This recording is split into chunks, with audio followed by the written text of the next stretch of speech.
L'histoire commence avec Yu, un lycéen qui tente de vendre ses accessoires faits à partir de fleurs préservées. Son objectif du jour est d'en vendre 5, mais comme il est un peu idiot, il n'en vend aucun. Il retourne, découragé, dans la salle de science où il fabrique ses fleurs, et y trouve une mignonne waifu qui l'attend. La mystérieuse fille lui dit qu'il ne devrait pas laisser la boutique sans surveillance, car des filles sont passées plus tôt, mais il n'y avait personne pour leur vendre quoi que ce soit. Sur un ton dramatique, Yu répond que même s'il avait été là, il n'aurait rien vendu. Cependant, elle lui annonce que 15 filles ont en réalité acheté 27 articles. Il est surpris par une telle vente, mais, étant timide, il est gêné de parler avec des waifus. La fille lui demande pourquoi il doit vendre 100 accessoires. Yu s'interroge sur la façon dont elle connaît cette information, et elle lui répond que c'est le professeur qui le lui a dit. Même s'il ne veut pas en parler, il ne peut pas résister au charme de sa camarade de classe et lui avoue que son rêve est d'ouvrir sa propre boutique, mais ses parents veulent qu'il devienne fonctionnaire. Comme il s'est montré têtu, ils ont accepté de le laisser faire ce qu'il veut à condition qu'il réussisse à vendre 100 articles au festival. Elle rit, disant qu'il est normal, car c'est aux parents d'éviter à leur enfant des choix inconsidérés. Elle lui demande ensuite combien il lui reste à vendre. Yu répond qu'il lui en reste encore 68. Elle lui dit de se détendre car elle peut tout vendre en un rien de temps. 2 ans ont passé et les garçons sont maintenant au lycée. Pendant ce temps, les filles observent Imari qui fait la promotion et vend des accessoires sur un site web appelé Yu. Après avoir écoulé toute sa marchandise au festival, Yu vend maintenant ses produits en ligne, dont il fait la pub via l'entreprise familiale, puisqu'il ne peut pas encore ouvrir sa propre entreprise. Il passe donc ses après-midi dans le labo à fabriquer des porte-clés. Même si tout le monde trouve ça étrange, il aime travailler seul. Mais il n'est pas tout à fait seul, car Imari vient souvent le surprendre. Elle s'approche de lui et lui dit de laisser le travail pour plus tard, ajoutant qu'elle a vu ses yeux briller et que c'est l'heure de fermer. Yu répond qu'il doit encore finir une paire de boucles d'oreilles, mais Imari s'accroche à son cou. Il interprète cela comme « Tu devrais être reconnaissant que je te parle encore ». Il ne peut s'empêcher de se souvenir de leur première rencontre. Après le festival, Yu l'avait invité à manger un burger et lui avait demandé pourquoi elle l'avait aidé. Elle portait un nouveau collier que Yu avait conçu, et lui dit qu'elle voulait juste les vendre, mais qu'elle est prête à le soutenir pour qu'il puisse avoir sa propre boutique. Elle avoue qu'elle l'avait vu travailler sur ce collier et avait essayé de lui parler, mais qu'il l'avait ignoré. Elle mentionne aussi qu'elle l'a vu prendre soin des fleurs dans la cour, leur donner des noms, et pleurer lorsqu'il devait les couper. Au départ, elle voulait simplement acheter le collier, mais en le voyant galérer, elle a décidé de l'aider. Pour cela, elle a demandé une faveur à son frère, ce qui lui a coûté cher. Alors maintenant, Yu lui est redevable. Il accepte et lui demande comment elle veut qu'il la rembourse. Imari répond qu'elle veut ses yeux, mais pas de façon glauque. C'est parce que, lorsqu'il crée des choses, ses yeux brillent, et elle veut qu'il ne les montre qu'à elle. En échange, elle vendra toutes ses créations, et ils resteront amis pour toujours. De retour au présent, Yu demande à Imari comment s'est passée l'entrevue avec l'agence de talent. Elle lui dit qu'elle les a refusés parce qu'elle veut se concentrer sur la boutique, et lui rappelle que s'ils ne sont toujours pas mariés avant leurs 30 ans, ils se marieront ensemble. Yu lui demande d'arrêter de plaisanter avec ça, car son frère prend ça au sérieux et l'appelle même beau-frère. Elle explique que c'est parce qu'elle l'aime bien et qu'elle veut vraiment qu'il devienne son beau-frère. Yu lui dit que pour se marier avec quelqu'un, il faudrait au moins sortir ensemble d'abord. Imari lui demande s'il pense encore à la fille dont il est tombé amoureux pendant une sortie scolaire à l'école primaire. Elle dit que ça sonne comme une histoire inventée et qu'il devrait trouver une fille réelle à la place. Il répond que c'est parce qu'elle ne le laisse jamais tranquille à l'école, mais Imari rétorque « Alors pourquoi t'as déjà été avec d'autres filles ?» Yu suggère que ses ex-petits amis disent peut-être du mal de lui. Imari pense que c'est possible, car quand elle était avec eux, elle ne faisait que parler de Yu. En réalité, aucun des deux ne comprend vraiment comment fonctionne l'amour, et elle ne fait ça que par ennui. Yu lui demande si elle compte vraiment attendre qu'il ouvre sa boutique pour se marier avec lui. Elle répond que oui, ou peut-être qu'elle finira dans un mariage arrangé, car sa famille est noble et pourrait la marier à un vieux pervers. Yu se sent mal pour elle et promet de l'aider si jamais ça arrive. Mais Imari dit « Sérieux? Tu y as vraiment cru ?» Yu rentre chez lui pour terminer quelques commandes et repense à cette conversation qu'ils avaient eue enfant. Tous deux réalisent qu'ils ne sont pas très ouverts à l'amour. Imari propose qu'ils se marient s'ils sont encore célibataires à 30 ans. Yu rejette l'idée, trouvant ça agaçant et épuisant de la voir s'agiter autant. Plus tard, il apporte les colis à la boutique et les remet à sa sœur, Saku, en lui demandant aussi un peu plus d'argent pour couvrir les frais des accessoires. Le lendemain, un garçon demande à Imari si elle sort avec le gars des fleurs, et lui dit qu'elle mérite un vrai homme. Imari lui dit de dégager et réalise que les gens ne comprennent pas sa relation avec Yu. Elle espère simplement rester son amie pour toujours. Elle n'aimerait pas qu'il ait une copine et l'abandonne. Pendant ce temps, Yu est en train de prendre un jus à la machine quand il remarque une fille magnifique qui s'approche. Les belles filles l'intimident, mais il les utilise comme source d'inspiration pour ses accessoires. Il l'observe attentivement et remarque qu'elle porte l'un de ses bracelets, un qu'il a vendu au festival du lycée. À ce moment précis, le bracelet se casse, ruinant sa fierté d'artisan. La fille a l'air embêtée, alors Yu propose de le réparer. Mais elle se méfie, pensant qu'il a des intentions cachées, et le confronte. Yu panique et s'enfuit, comme un parfait peureux. Le lendemain, Yu raconte tout à Imari par message pendant le cours. Elle s'excite et lui demande s'il va lui faire une déclaration, et si elle doit filmer le moment où la fille va le rejeter. Yu ignore son message. Imari insiste pour qu'il réponde et lui dit d'arrêter de faire l'autruche. Yu dit qu'il ne répondra jamais à ce genre de bêtises. À ce moment, le professeur le réprimande pour avoir dérangé sa camarade en classe. Pendant ce cours, un vieil ami, Makishima, s'approche de Yu. Imari l'accueille froidement, montrant clairement qu'il y a des tensions entre eux. Aucun des deux ne veut partager Yu. Ce dernier ne comprend pas pourquoi ils s'entendent aussi mal, surtout qu'ils ont été en couple au lycée. Imari répond qu'elle est sortie avec lui uniquement par ennui, et ajoute que Makishima l'a trompée avec 5 filles. Makishima hausse les épaules et lui dit que c'est ce qui arrive quand on sort avec quelqu'un par ennui.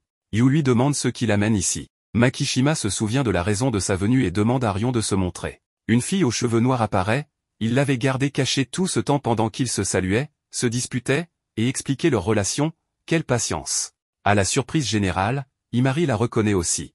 À l'heure du déjeuner, le groupe monte sur le toit pour manger, évidemment, ou d'autres. On découvre que Rion est une amie d'enfance de Makishima, de son ancien lycée, et Imari la connaît aussi parce que sa grande sœur était amie avec le frère de Rion. En plus, c'est sa sœur qui a promu les accessoires au festival grâce à son statut de mannequin, ce qui explique pourquoi Rion porte le bracelet. Mais elle ignore sans doute que c'est Yu qui les fabrique. Bref, il demande à Yu de réparer le bracelet. Il se retrouve dans le labo, et Yu examine l'objet, pendant que Rion lui lance un regard du style « Si tu le répares pas, je te démonte ». Imari avertit Rion que Yu est très sensible, et que s'il est traité comme ça, il risque de prendre peur. Rion répond qu'elle n'est pas impolie, mais quand Imari lui montre un miroir, elle est surprise par l'expression de son propre visage, et finit par tomber en arrière. Yu comprend que cette fille est un peu maladroite, même s'il ne le dirait jamais à voix haute. Imari, elle, n'a aucun filtre, et lui balance qu'elle est toujours aussi idiote qu'avant. Rion l'accuse d'être responsable de tout, et, fatigué de son insolence, la soulève du sol d'une seule main, façon antagoniste d'anime. Elle lui rappelle qu'elle a toujours été insupportable depuis l'enfance, et qu'elle n'a jamais oublié qu'Imari lui avait volé ses jouets préférés. Imari, vaincu, s'excuse. Yu n'en revient pas que quelqu'un ait enfin réussi à la remettre à sa place, et prend même des notes mentales pour copier la technique. Rion évoque un autre incident en cours de sport, mais Imari s'excuse d'avance. Elle a vu une opportunité, et elle l'a saisie. Et en parlant d'opportunité, eh bien, elle en a vu une autre, et l'a saisie aussi, elle lui fait un petit skise. Rion tente de se libérer, mais Imari la serre fermement, par la poitrine. Quand Rion parvient enfin à la repousser, elle la punit en lui accrochant une pancarte « J'ai encore tripoté les seins de mon ami ». Yu, totalement indifférent au chaos ambiant, reste concentré sur la réparation du bracelet. Rion remarque à quel point il est absorbé, et Imari explique que, quand il travaille, il se perd complètement dans ce qu'il fait, au point de ne même pas entendre ce qui se passe autour de lui. Alors, elle décide de tester cette théorie. Quand Yu finit, il découvre les filles en train de mourir de rire. Il ne comprend pas, jusqu'à ce qu'il voit son reflet, il a des rubans et des tresses dans les cheveux. Mais bon, au moins, le bracelet est réparé. Après les cours, Yu leur dit au revoir et repart de son côté. Imari et Rion marchent ensemble jusqu'à l'arrêt de bus. Rion demande à Imari quelle est sa relation avec Yu. Imari répond qu'ils sont juste amis. Rion demande s'ils ne sortent pas ensemble. Imari, curieuse, lui demande si elle est intéressée par lui. Rion nie, affirmant que ce n'est pas la raison de sa question. Quand elles arrivent à l'arrêt, Rion change de sujet et demande si un inconnu a déjà essayé de la draguer. Imari, confuse, pense qu'elle parle de gens en ligne ou autre. Rion hoche la tête et explique que, selon sa famille, seuls les gens les plus nobles peuvent faire naître des émotions avec des choses simples. Imari se souvient que la famille de Rion tient une confiserie, mais ne comprend pas trop le rapport. Rion lui montre alors son téléphone, avec une photo d'Imari, et dit qu'elle apparaît dans toutes ses photos, enfin, au moins ses petites fleurs. Finalement, elle demande si Yu est bien celui qui fabrique les accessoires qu'Imari vend en ligne. Imari réalise alors qu'elle a été arrogante de croire qu'elle était la seule à comprendre l'amour de Yu pour ses créations, et de croire que leur amitié était différente. Yu repense à la dernière fois qu'il a parlé à une fille autre que Imari. C'est à ce moment que sa sœur, Sakura, apparaît. Elle revient d'un travail de nuit dans leur boutique familiale. Elle lui dit qu'il n'a pas l'air très en forme, ce à quoi Yu répond qu'il manque d'inspiration pour créer de nouveaux accessoires. Sa sœur lui fait remarquer que ses créations sont devenues trop répétitives, trop similaires, et qu'il devrait peut-être chercher une autre source d'inspiration. Si sa seule muse reste Imari, ses créations ne risquent pas de changer. Yu pense que tout va bien, que les ventes sont correctes. Mais sa sœur lui pose une question très pertinente, combien de ses clientes reviennent réellement acheter ses produits? La réponse est claire, aucune. Sa clientèle est toujours nouvelle. Elle lui rappelle que s'il n'a pas sa propre boutique à 30 ans, il devra reprendre le magasin familial, surtout s'il finit par épouser Himari, ce qui, selon elle, serait parfait pour avoir une jolie petite fille et travailler tous ensemble en famille. Sa sœur sait clairement ce qu'elle veut, ce qui pousse Yu à réfléchir sérieusement à son avenir et à la manière dont il pourrait se renouveler artistiquement. Himari remarque que quelque chose tracasse Yu. Pendant ce temps, Makishima discute avec Rion pour savoir s'il y a eu des progrès entre elle et Yu. Mais Himari les interrompt. Rappelons que Himari et Makishima ne s'entendent pas très bien et passent leur temps à se chamailler. Elle réussit à faire partir Makishima pour pouvoir rester seule avec Rion et lui parler d'une idée qu'elle a en tête. De son côté, Yu s'occupe de ses fleurs, son seul moment de tranquillité dans cette période de doute. Himari vient le déranger en lui demandant ce qui ne va pas. Yu lui raconte alors la conversation qu'il a eue avec sa sœur. Himari lui donne raison, il devrait chercher une nouvelle inspiration pour ses créations, peut-être une autre fille. Ils commencent alors à discuter de l'amour, des expériences, de la difficulté à créer quelque chose quand on n'a aucune référence.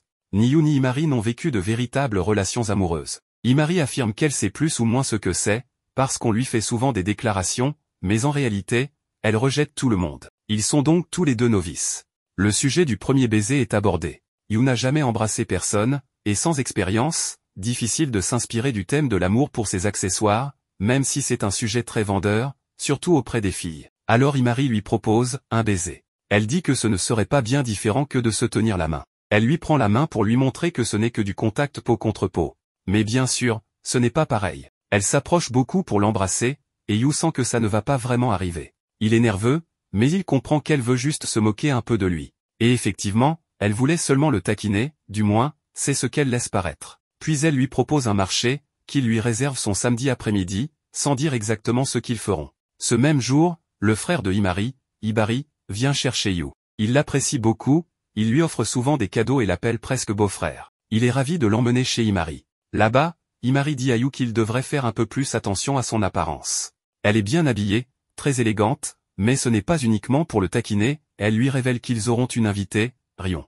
Tous les trois partent manger ensemble. L'ambiance est un peu tendue. Yu pensait avoir brisé la glace avec Rion en l'aidant à réparer son bracelet, mais les choses ne semblent pas vraiment avancer. Finalement, on apprend que l'idée de Himari, c'était que la nouvelle muse, la nouvelle source d'inspiration de Yu, soit Rion. Et c'est que, en réalité, Himari n'a pas révélé à Rion que c'était Yu qui fabriquait les accessoires. Elle l'a découvert par elle-même, mais elle en avait déjà parlé avec Himari et elle était d'accord. Évidemment, Yu est surpris par cela, mais il voulait vraiment le faire, car il cherchait un moyen de la remercier et de compenser tout ce qu'elle avait fait pour lui. Même si l'ambiance reste un peu tendue entre Yu et Rion, surtout parce qu'ils sont tous les deux très timides, Himari fait remarquer que si elle ne les pousse pas un peu, ils n'iront nulle part, même si elle ne veut pas préciser ce qu'elle entend par là. Ensuite, ils vont acheter quelques accessoires. Là, Rion peut voir à quel point Yu change complètement dès qu'il s'agit de choisir des accessoires, il est passionné, regarde les couleurs, imagine déjà des idées pour ses futurs travaux. À un moment, Himari demande à Yu de mettre un pendentif autour du cou de Rion. Cette dernière dit qu'elle n'a aucun problème à ce que Yu le fasse, mais Himari en profite pour les taquiner, ce qui fait rougir Rion jusqu'aux oreilles. En retour, Himari reçoit une petite prise par le cou, une forme douce de représailles pour cette blague. Puis, ils vont dans un magasin de fleurs, où Yu et Rion se baladent ensemble, regardant les fleurs et commencent à parler plus librement. À ce moment, Yu lui propose peut-être d'être sa nouvelle modèle pour créer des accessoires, car beaucoup d'idées lui viennent à l'esprit rien qu'en la regardant. Himari lui dit qu'elle lui avait déjà dit que Rion était très joli, puis prétexte vouloir acheter quelque chose, mais en réalité, elle veut les laisser seuls pour qu'ils puissent discuter tranquillement. Yu commence à discuter avec Rion et lui demande depuis quand elle connaît Himari. Elle explique qu'elles se sont connues à l'école primaire, qu'elles étaient plus ou moins amies, mais qu'en fait, tout a commencé quand la mère de Rion a apporté un gâteau chez Himari. Sa mère lui avait même dit, essaie de devenir son amie, car Himari lisait tranquillement seule à cette époque, très différente de la personne qu'on connaît aujourd'hui. Yu demande à Rion quel type d'accessoire elle aimerait ou avec quelle fleur. Puisqu'elle est la modèle, elle devrait choisir cette fois. Elle répond qu'elle aimerait une grande fleur, ce qui donne à Yu l'idée d'utiliser un tulipe, car elles sont toujours différentes. À un moment, Yu s'interrompt alors qu'il parle des fleurs et de sa passion, car il se sent un peu ennuyant. Il explique que comme il n'a jamais aimé le baseball ou le foot, il n'avait pas d'amis et tout le monde disait qu'il était ennuyeux. Rion, bien sûr, n'est pas d'accord. Ce qui l'intéresse, c'est de savoir pourquoi il aime autant les fleurs. Yu, un peu gêné, finit par raconter qu'il y a longtemps, à l'école primaire, il est allé dans un jardin botanique avec sa famille, où il a rencontré une petite fille perdue. Il l'a aidé à retrouver sa mère, mais avant ça, ils ont fait le tour du jardin, admirant les fleurs jusqu'à arriver au hibiscus. Yu a même utilisé son argent de poche pour lui en acheter un. Elle avait dit que ce serait pour se souvenir de lui et qu'elle le porterait toujours dans ses cheveux. Yu ajoute que bien sûr, l'hibiscus a sûrement fané, mais depuis ce jour-là, il s'est intéressé aux fleurs, à comment les préserver, à faire en sorte qu'elles durent, peut-être pour toujours. Et il se trouve que cette fille, c'était justement Rion. Elle s'en souvient parce qu'il lui avait dit que la fleur rouge d'hibiscus ressemblait à la couleur de ses cheveux. Elle n'aimait pas ses cheveux à l'époque, mais depuis ce compliment, son regard a changé. C'est donc un moment de retrouvailles inattendu pour Yu, et cela le marque profondément. L'hibiscus représente la beauté délicate et un nouvel amour. Mais Imari est troublée par tout ça. Elle n'était pas vraiment partie pour acheter quelque chose, elle les a laissés seuls exprès. Elle pense que tout cela est le destin. Elle a toujours voulu être aux côtés de Yu, tant qu'il ne connaissait personne qui le comprenne vraiment. Mais après avoir parlé avec Rion, elle s'est rendue compte que ces deux-là se connaissaient depuis bien plus longtemps, et Rion le cherchait. Alors, Imari a décidé de les soutenir, pour qu'ils puissent être ensemble. Mais elle n'avait jamais vu ce regard dans les yeux de Yu, et maintenant, elle ne peut plus revenir en arrière, même si quelque chose la dérange profondément.